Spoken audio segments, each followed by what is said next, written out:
to be comfortable who we are and just creating the things that we want to create. And I think that I've gotten to that point, and I struggle with it. I'm not gonna act like I'm perfect here, but I struggle with it. But I do think I'm in a place now where I'm comfortable creating this content, and if it gets views, it's great. If it doesn't, it's great. But I know that I love creating it, and I know that it adds value to the consumer. So I think it's a matter of just trying to find that sweet spot of creating what you want, but also being aware of what your audience wants.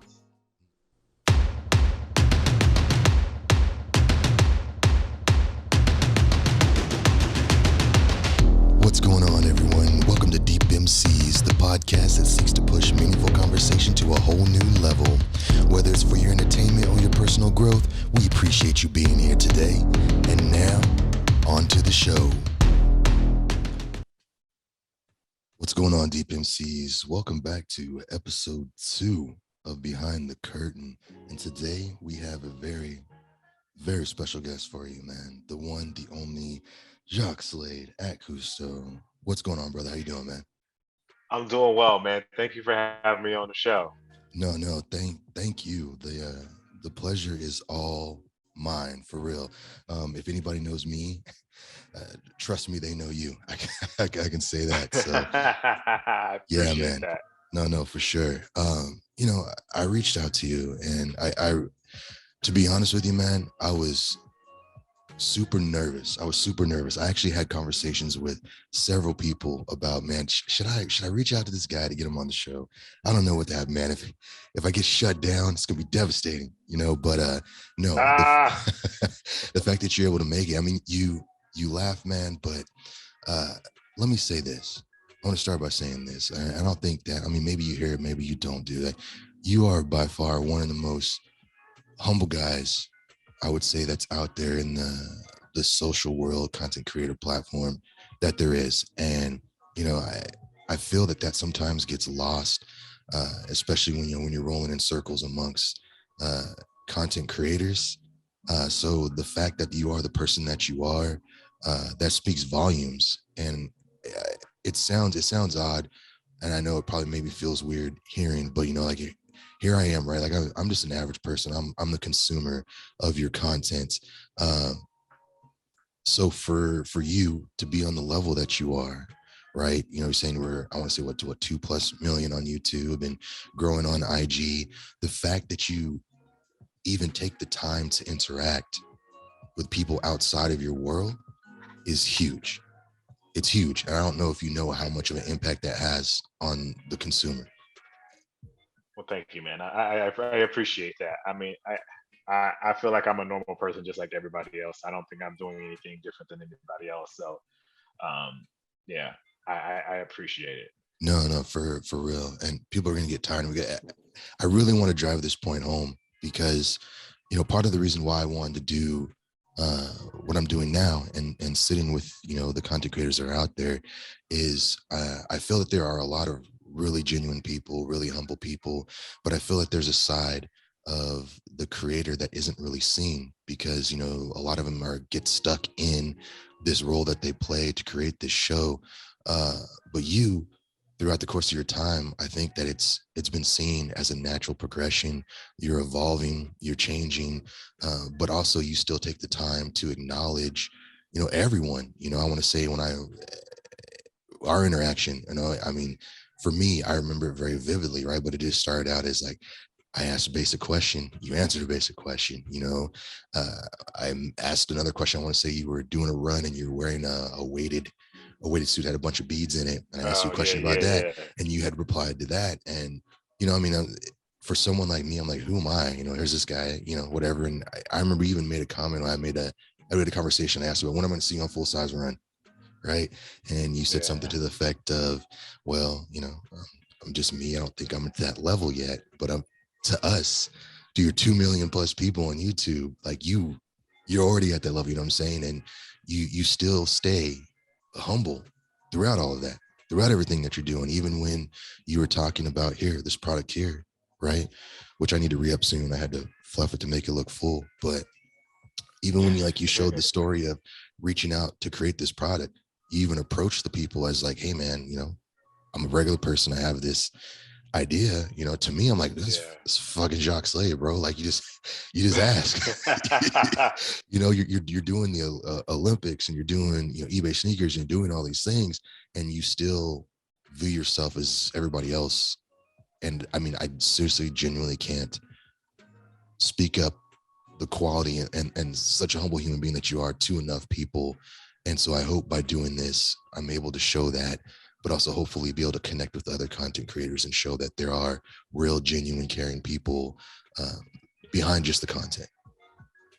Absolutely. And like, I mean, my goal is always not to be like flashy or not to be like braggadocious. It's more just share my experience with the world, and thankful that people find that entertaining.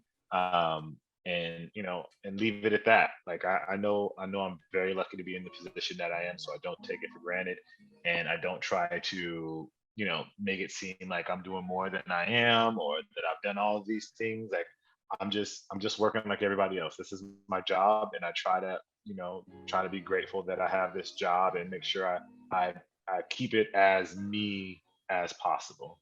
Yeah, man. No, it's seen for sure. So I mean, as one of your people that consume your content, just know that we see it and we appreciate it, man.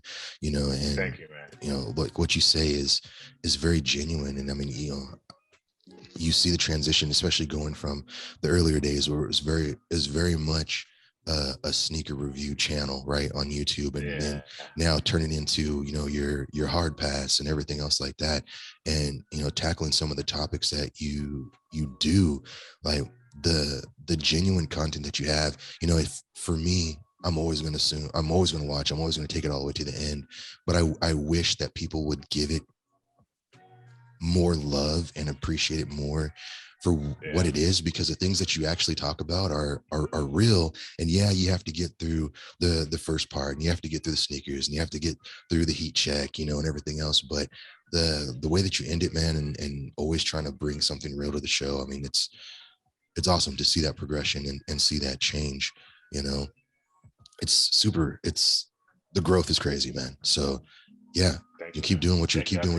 Keep evolving, man. Tell CoWriter keep doing his thing. Yeah.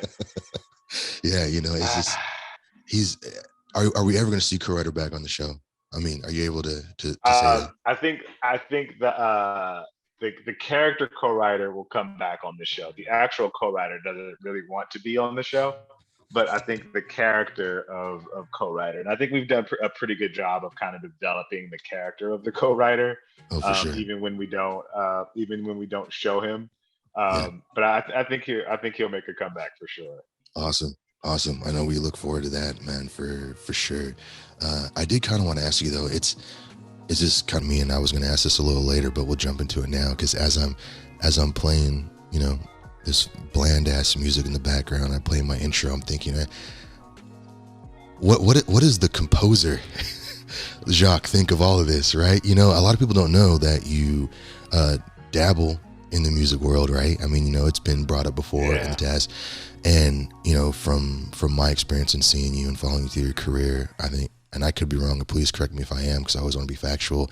I want to say, like, you had a really big stint in the music from maybe 2010 to like 2016, somewhere in there, with a lot of the shows and stuff that you're doing. I mean, for the people that don't know, for the people that just consume, you on YouTube for your current show right now, I mean, how did you get into that? How did that come about? How does that play into what you're doing now?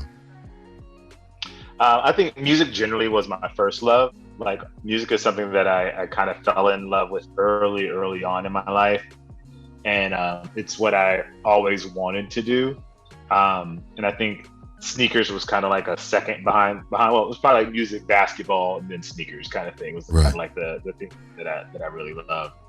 And sneakers just kind of took over. I'm actually, dabbling in music a little more now. I haven't done anything serious, but it's more of just like creating in that space again. but I think it's just, it's just a different part of the person that I am. I think we all have like these different parts of us, and I've been very, very lucky that the two parts of my world have been, relatively, successful, and so, I'm very lucky, or blessed in that regard. No, for sure, man. I think and I guess that kind of goes back to what I'm saying, that when we talk about people that are such humble people, right? I mean, like you throw it out there like, I'm happy that it worked out, right? Like, but the amount of work that you've done, and I would advise anybody to really kind of go back and go through your history on shows that you advised for. They'd probably be surprised to see, I mean, I've had conversations with people about Brooklyn Nine-Nine, or whatever it is, and it past just your acting or your little parts that you have in films, but just the amount of work that you put in behind the scenes and your involvement, from writing and composing. I mean, there's a lot that's there that spans a great amount of time, and you're doing all of this while you're building this brand, on the internet, and you're branching out and doing these other things. Would you say though, because now, like I said, right, we've seen you do the Olympics, we've seen you do eBay sneakers and stuff like that. What part of your career or is influenced by that, right? Would you say that the composing and the acting got you more in line with the television portion, or would you say it's because of your show and your reach on YouTube that got you more? I mean, obviously eBay sneakers for sneakers, but just being more in that, like which side would you say would influence that career direction the most? So I would say like the music probably influenced the sneaker stuff. I mean, to be fair, like the music world that I do and like the sneaker world that I do, they're almost disconnected. Like most people on one side really don't know about the people on the other side. Like there's kind of a bit of a disconnect there. But I would say my early years doing music probably prepared me more for YouTube, just from like performing on stage and doing shows, kind of just to be entertaining. I think that's where that kind of started. And then once the YouTube stuff got going, that opened the door for like the hosting TV stuff. So I would say like the acting and all of that kind of came from being on stage, and then that informed YouTube, and then YouTube started getting me like the hosting stuff. Right. So how did you actually start into music? Like, how did you get into that first official gig, if you will, to say, hey, this is something that's viable, this is something I can continue doing? Like, how did that come about? I think just out there grinding, like high school, college. I was just making music and getting it into hands of whoever would listen to it, and we got it in the hands of a music supervisor, and that's what opened up the doors for like the TV, doing stuff and composing for TV, like just creating, like writing songs for TV. Like that came about as a result of like just getting it into as many people's hands as possible. Right. And like that was like, doing local shows, traveling up from here to Santa Barbara, San Diego, just doing shows, in the SoCal area. And, obviously LA is a great place to be doing music just because everything's here. For sure. That turned into, all of the things that we've seen, like the Brooklyn Nine-Nine and Community and stuff like that. Right. No, that's awesome, man. Now I do want to talk about YouTube a little bit. Obviously your numbers are continuing to grow, right? What does a day in the life of Jacques look like now? Like, I think a lot of people probably want to know, what happens? I mean, obviously you're making the time to sit here and sit with me, right? So it's fortunate you have a little bit of free time, but what does that look like for you? It all kind of depends on the day. Although I would say I am a YouTuber, like my life exists a lot outside of that as well. So I create, videos for YouTube. I do stuff for Instagram. I have a show on Snapchat. I have to create TikToks. I gotta be on Twitter and talk to people on Twitter. Or if I'm working on a new show with Whistle Sports right now. And so I get to go out there and play with the folks that, get to shoot with the folks at Whistle Sports and do research for that. So each day is pretty different, to be honest. But in general, it starts out, I'm up at 6:30, do a workout. I'm probably in the studio by about 9 o'clock, and I'm either like researching for a video, shooting B-roll for a video, editing a video, working with my team. I have meetings. I have a team. I have an editor that I work with. I have the co-writer. I have an assistant that all kind of help makes everything go. And so all of that all kind of just commingles together. It depends. Like right now, working on edit. I'm doing a show with the PGA Tour, and so I'm working on the edit for that. I do a car show with this company called Autoplay that I host. So like I'll shoot that today and send that over to them. So it just kind of depends on the day, to be honest. Yeah, man. No, it sounds like you're constantly busy. You always got something going on. I mean, that's the double-edged sword, right? It's the blessing and the curse all at the same time. How does that same question I had for Wes? How's that play into your personal life, man? Like, how do you feel that affects you for your own being? Like, right? Like you're doing everything for. I mean, I guess it's a little bit for yourself, but it's involved with everybody else. Like, how does that affect you personally, your daily life, your family, everything?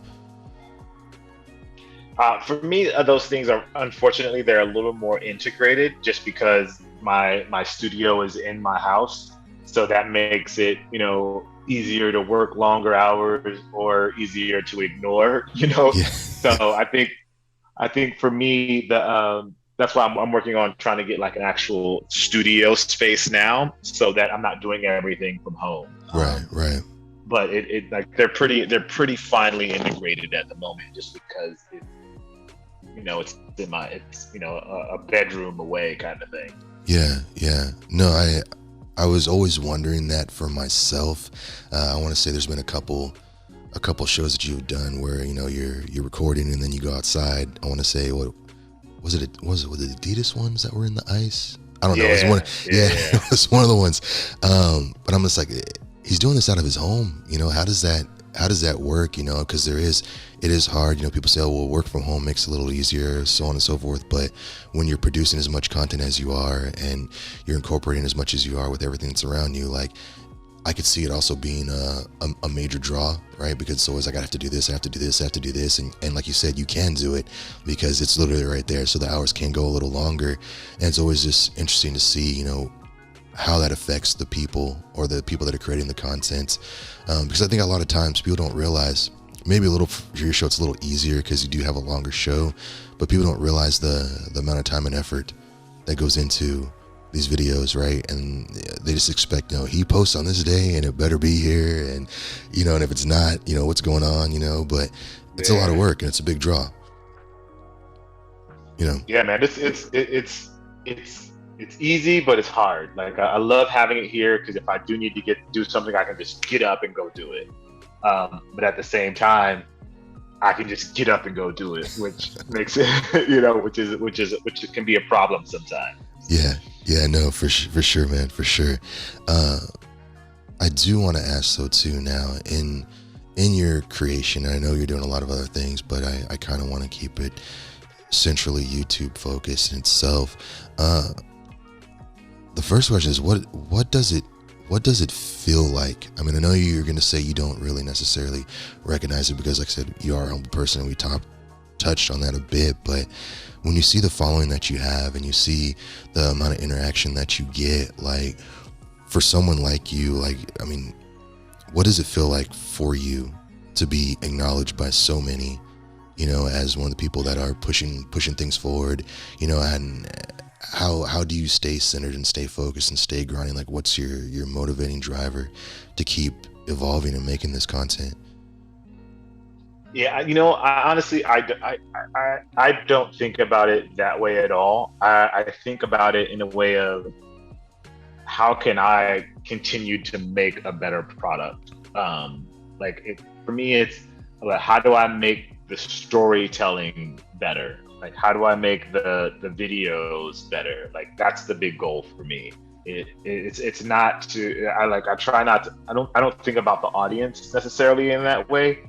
I just really think about creating the best product that I can. And that's from storytelling, camera angles, sound, the way I'm putting a video together, the graphics, all of those things. Like I think more of like that's where my focus is being a better creator as opposed to thinking about the audience. Right, right. I mean, and that's the way to do it, man, for sure. You know, me myself, I'm focusing more into just doing what I enjoy and just going with kind of how I feel, but also making it the best possible product, right? It's interesting, right? Because obviously a format like this is not an algorithm magnet, you know, in creation. So it's always kind of hard to get that out there. But yeah, it's always nice to just get behind the creative process, you know, of that. And I guess that's my next question for you is like, how do you come up with your ideas and come up with your shows? I mean, I know before, like I said, and I don't know if it's changed, right? But you were getting a lot more drops and deliveries, so it's easy to create content when something shows up on your front door, right? But as you're evolving and you're changing, you're moving on and you're growing, like how do you come up with this is what I'm going to do and this is where I want to go with an episode? I think it's just kind of you know where the day or the week leads you. Like I went to NASCAR and saw the Jordan car, and like that made me think about, oh, you know what? Jumpman isn't really necessarily about Jordan anymore. Right. Or like I have the KD 15s now, and I was thinking about like just doing a video on them, which I still may end up doing. But like the last couple of days, it's been in my head that like signature shoes almost don't matter anymore. So I'll probably do a longer form video, you know, 10, 15 minutes, just talking about, you know, the history of signature shoes and why signature basketball shoes don't really mean much in today's age. Right. That doesn't mean they will always be that way or that they'll never mean something again. But as of right now, they come and they go, and no one really pays as much attention to them as they used to.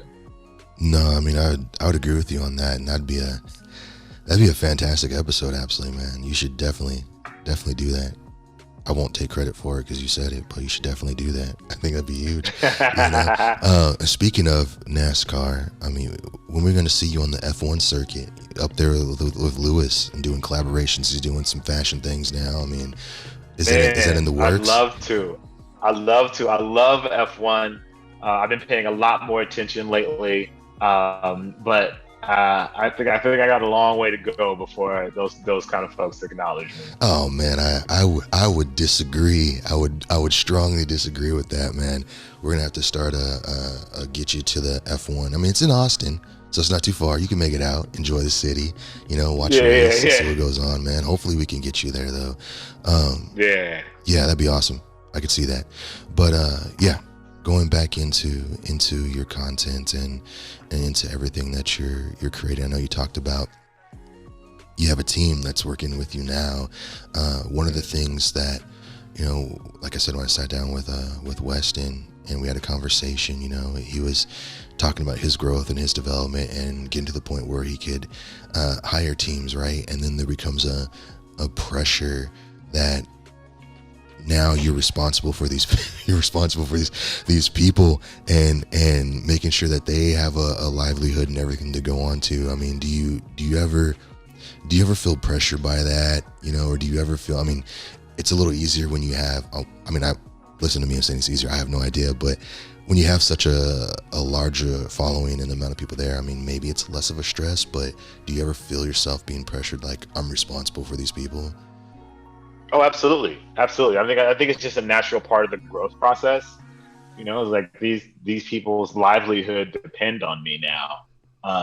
So, you know, in addition to my family, you know, worried about making sure my family's fed. Now I'm worried about, you know, 3, 4, 5 other people and making sure that their families are fed, you know, or are contributing to that process. So yeah, that's all things you think about and all kind of comes to mind. Right. I mean, I couldn't imagine, you know, I mean, obviously we all, as we create content, would love to be able to get to a position like that, but I couldn't imagine the the stress that's there. Yeah, that's a lot. Responsibility for others, right? Yeah. For you though, as you're going through and you're doing this, obviously you're doing well. They're doing well. Where do you see yourself going? Do you think that is the show going to continue to expand? I know you have your video games and your electronics and everything else that you do as well, but like, do you see yourself continually to add on, or are you going to start like getting hyper focused into specific certain areas? I honestly don't know. I think the show is I think we're in a good place right now. I know there's room for improvement in a couple of areas, but I don't know exactly where we're going to take Hard Pass. I don't even. Yeah, I've just we've really got to. I mean, yeah, I'm not sure where it's going to go yet. I think there's room for improvement in certain places, and it's just a matter of finding that sweet space where it's because part of it is I'm doing it here between me, co-writer, and my editor. It's just us three doing it. So Right. there's not a lot of room to do a lot of the things that you want to do to make the show better or fancier, like add more graphics or have guests on. Like, it just makes it a little more challenging to do when there's only a limited number of resources in order to put that together. So I'm not sure where it's going to go quite yet, but I do know that there is room for change and room for growth for the show. Right. No. And speaking of the show, man, like one of the question, and you may want to answer it, you may not, but I've always just been kind of curious because, as we talk about getting to a level of success and having a following that's around there. First of all, one thing to talk about is collaborations. You don't really necessarily see you collaborate a ton with other people, which I think shows the strength that the show and the content that you create carries, because you don't necessarily need, oh, hey, look at me with this person, or look, whatever it may be. But also the genuine, like the crazy things that people do, and like, not trying to call anybody out, whatever, but like you look at someone like a Harrison Neville, right? With every week it's a $200,000 mystery box, or whatever else it is. Like, you're always putting out content that has a lot of meaning behind it, that does broach the topics of sneakers, but also the world around it. Do you think, like, what do you think it is that keeps you from having to do these crazy out there things? Like, what do you think about the show? I mean, obviously we can see that you're a genuine person, but what do you think the one thing is about the show, or if maybe it's more than one thing, that makes it so you don't have to do that? I don't think it's necessarily that I don't have to do that. Like, I could do the same. I think we just have different creative ways of addressing the sneaker world. Right. Like, I could do those same videos that Harrison does, but it just wouldn't, like, the tone would be different, the style would be different. So I think it's just more of a creative choice in how we address those things.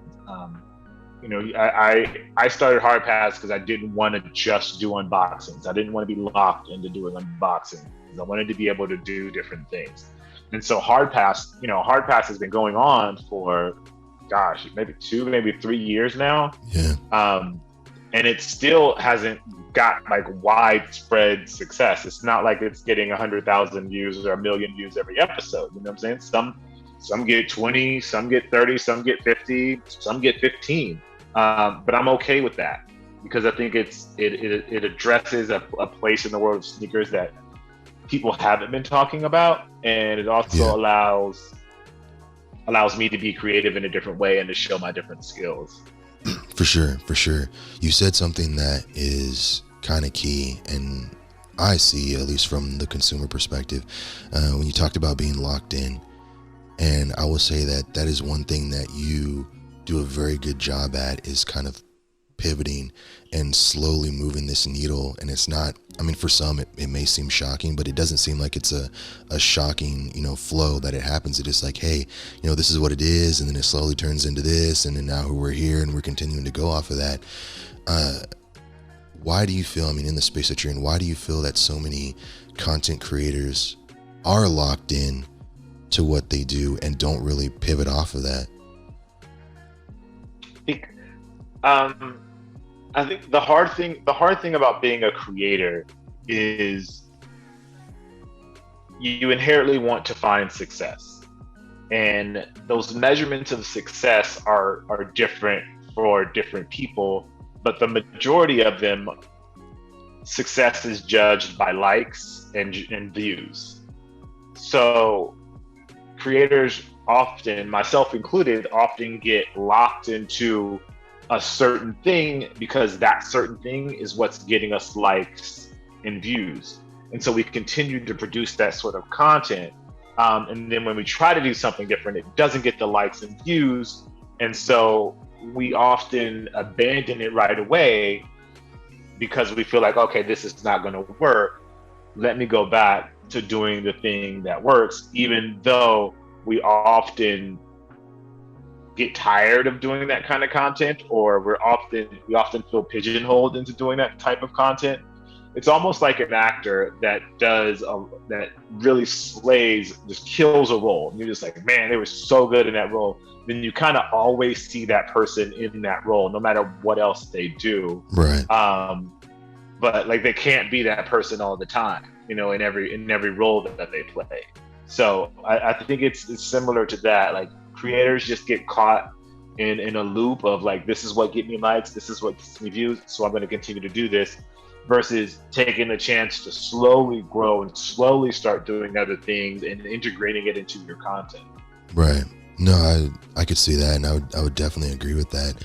So for you, excuse me, with everything that you have going on, if let's just say everything outside of the YouTube would go away, would you still stay in the similar format, or do you feel like it's a little more comfortable for you to pivot because like you're not necessarily, I'm not saying that you don't, but it doesn't feel like you're necessarily there because you need to generate that revenue for the show, right? Right. So would you feel that makes it easier for you and takes some of the stress off, and that's why you do it? Or I think we just the revenue part of it is part of it, but I think we just have to be comfortable who we are and just creating the things that we want to create. And I think that I've gotten to that point, and I struggle with it. I'm not going to act like I'm perfect here, but I struggle with it. But I do think I'm in a place now where I'm comfortable creating this content, and if it gets views, it's great. If it doesn't, it's great. But I know that I love creating it, and I know that it adds value to the consumer. So I think it's a matter of trying to find that sweet spot of creating what you want, but also being aware of what your audience wants. No, I think you do that very well. Like I said, I don't know the analytics, but I think you do that very well. But going back to it too, like I feel like you do take feedback and you do pay attention to what people are wanting, but also like even including people to have the opportunity to be a part of the show, like like you do your hard pass with the number and everything else, like that's huge, and I think that goes a long way. I was always kind of curious though too, and maybe you can answer this, maybe you can't, but like why is the content creator so, I don't want to say reclusive, but I feel like it seems like once they elevate and they get to a certain area, then their ecosystem becomes only really the people that are around them and the people that do the same thing, and they kind of shut everybody out. Like is that because of the influx of DMs or emails or whatever that you guys receive, or is it just they want to be left alone? Or why is that? Because someone like you, right? I message you, you answer back. Some people that don't have nearly your following, I'm shutting off you can't comment on this, and you can't look at this, and you're just going to see what I put out, but I don't care what you have to say. Like why do you feel that is, and why do you feel that type of thing is existing in that world? I think each creator has to find their safe zone, like what their safe zone is. And for some people, that safe zone is, they'll swim 100 yards from the beach. But some people, they only want to put their toes in the water. You know what I mean? So you have to find out what you're safe doing. And I think that's a learning process. For me, I interact with my audience a little more, but I'm also nothing that I do is really controversial. I'm not doing anything outlandish that people deem worthy to comment on. Like if people comment on me, it's like they're commenting on me as a person. And I think that that's a little harder to do versus, me doing stupid tricks or doing pranks or anything like that. I think that lends itself to a little more conversation. And so I think each creator has to find where they feel safe mentally interacting with their audience, because it can get overwhelming. And to each their own. To me, I interact a little bit. I'm not fully. I don't answer every single DM, but I do try to talk to the audience and get a better understanding of what they're thinking. They get a better understanding of what I'm thinking, and it also depends on like the questions. If you ask a good question, then I'm more likely to respond, as opposed to asking me for a pair of shoes, then I'm probably going to ignore your comment. Yeah, yeah. I've always wondered that. Now that you said that too, like what does Jacques' DMs look like, man? Like, I mean, I can't imagine people not blowing you up constantly for just crazy things. Like, how is that not overwhelming for you? Like, and what does that look like for you? I mean, you just don't answer them. Like you can kind of get an idea of what they're asking, and that's why like I don't open every single DM. I try to go in there and look, and if something pops up, it's like great. But when they ask for sneakers, I just ignore it. I just don't answer it. Right, right. No, and it's just, I don't know. It's just very interesting, man, and that's why, like, even for me, like, I say that I'm so humble and appreciative of your time to even do this show today, because, like I said, for me as a consumer and someone that's a fan and someone that really wants to, like, you send something out, right, and obviously for a lot of people it gets left unread, right, and Yeah. it's hard because they don't. And why I ask the question is a lot of people don't realize that it's not personal, but they still take it personal, right? For them, they're one person, but they don't realize they're one person of the 2 million. They're one person of, however many followers that you have. And if everybody, if 5% of those people are sending DMs every day, the chance of being seen is so slim. But for them, like, it matters so much. Like, this is this person that I look up to, or I look at, or I help pay them because I watch their show or whatever, and they won't even acknowledge that I exist, and being able to hear that, right, and hear that side, I hope that someone gets something from that, right, and hopes create a little bit of understanding, I mean, for me, I know what it's like. I reach out to people all the time. I reached out to Seth Fowler, right? Unread. I reach out to Derek, unread. I reach out to a lot of people, right? Because this is something, again, like I said before, I would love to be able to create a safe space for content creators to come on and share their stories. But when you're not acknowledged and you're not seen, I think that can play a trick on the mind. But also people need to see and understand, like for someone like yourself or these other guys that are putting a lot of themselves out there and putting a lot on the line to say, hey, this is me. Sometimes it can be overwhelming. Sometimes it's too much. And sometimes, hey man, just quit asking for things. you know, it could be a lot, man. So, I mean, the fact that you can address that and say that is eye opening, and hopefully people will pick up on that and recognize, I do want to kind of talk about real quick though, because this has been sitting here forever. Your sneaker wipes, man. A lot of people don't know how that kind of came about, but I would love for you to kind of tell that story. What are they? What are they for? Where did it come from? And if you haven't watched the live that you did about it, I know I did. Kind of to share that experience. Yeah. So it was really, it's again, just extremely lucky, extremely blessed. I used New Republic sneaker wipes just in general. I was buying their wipes to use on my shoes. And just one day I was just sitting here and I was cleaning my shoes, and I thought about it. It's like, man, this would be cool if they had like a fabric softener scent, because we used to stuff dryer seats in our shoes when we were a kid. to stop them from being so funky. Yeah, yeah. So I was like, this kind of plays into it, and so I reached out to them via DM, not knowing if they would reply to me at all. And luckily they did. We chatted, set up a meeting. We went through probably like 6 months of trying to get like the formula right with the smell and then the texture of the wipes and all that and all the packaging and everything. And they finally came out like 3 months ago. And it's just super exciting. Like I honestly I just can't believe it. You know what I mean? Like that people would be into it. People would use them.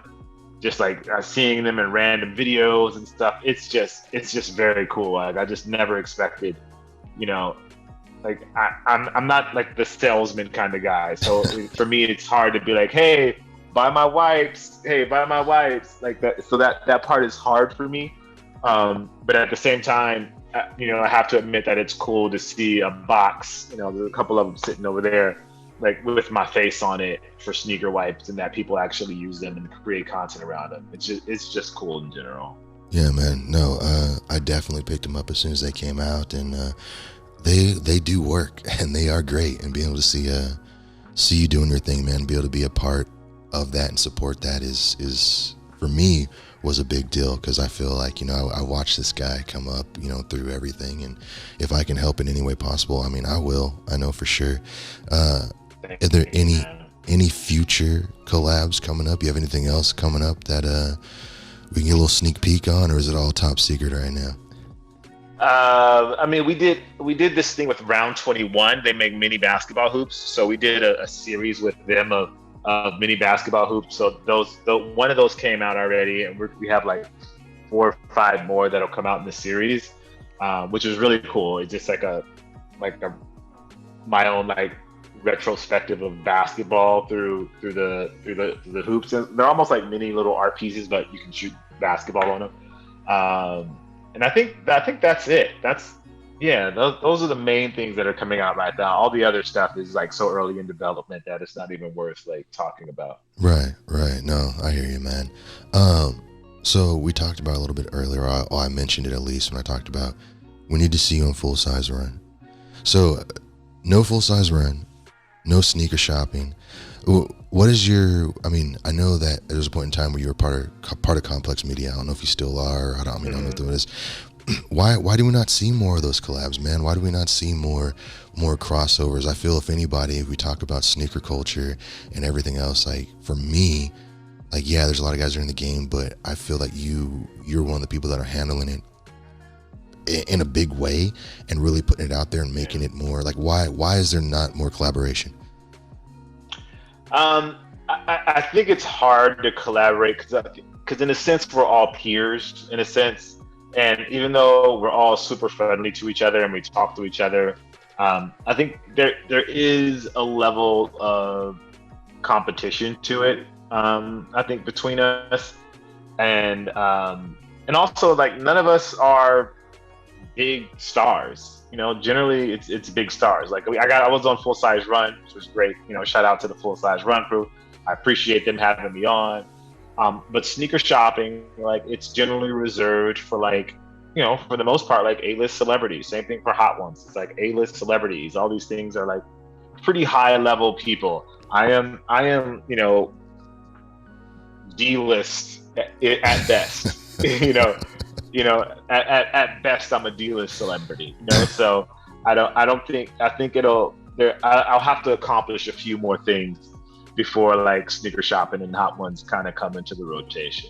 Man, well, I mean, I feel that you're definitely going to be there. I already feel you're there, but if you don't, I think you're definitely going to be there, man. But that is something that has always kind of boggled my mind when you say that, right? And I always just kind of wondered, I'm not in that Hollywood-esque realm, but it's always interesting to see what people will interact with and what people will use for influence, or who they'll go to for influence. And when you say like, oh, I'm not an A-list celebrity, right? But right, to everybody underneath you, right, to all your 2+ million subscribers, like you are right, and that moves that moves the needle, whether people recognize it or not. You know, if you have a following of 2 million people, and say even if you get 100,000 people that watch your video at minimum, or 15,000 at minimum, for a company to be like, I would not want the eyes of 15,000 people, like, that's crazy.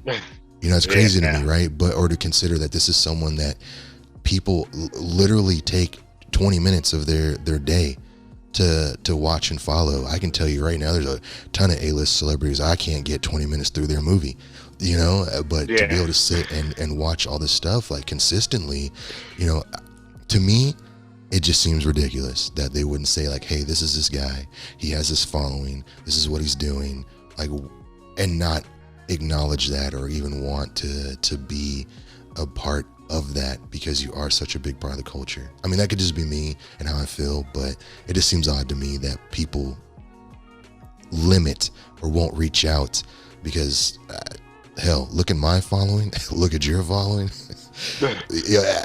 2 million people is a big deal. You know, it's a big deal. I think the bigger conversation is not, it's like they want to reach outside of the sneaker community, and the sneaker community knows about me already.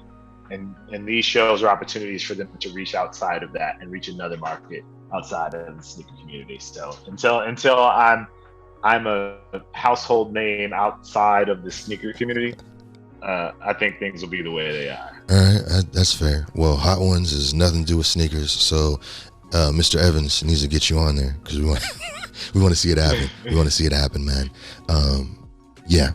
Well, I don't want to hold you too much longer, man. I know you have a lot going on, but you know, I just again wanted to thank you for coming on, being a part of the show, making the time in your busy schedule. I could go on and talk to you for forever, but yeah, you're a busy guy, my guy. So thank you, Jacques. Thank you so much, man.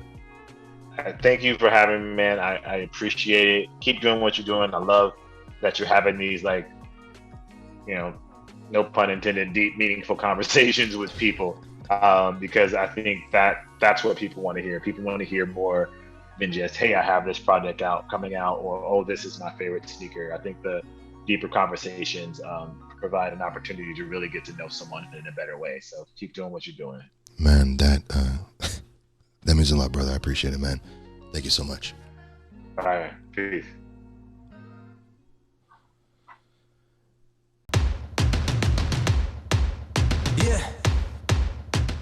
What's going on, guys? Hopefully you enjoyed the show. We appreciate you listening for sure. But we need your help. Yeah, we need your help. We need you to like, comment, and subscribe so that we can continue to make great content for you guys. Yeah, don't forget, like, comment, subscribe. And it's right here on the screen. Everything you need. Right there. Thank you so much, guys, for listening. All right, take care.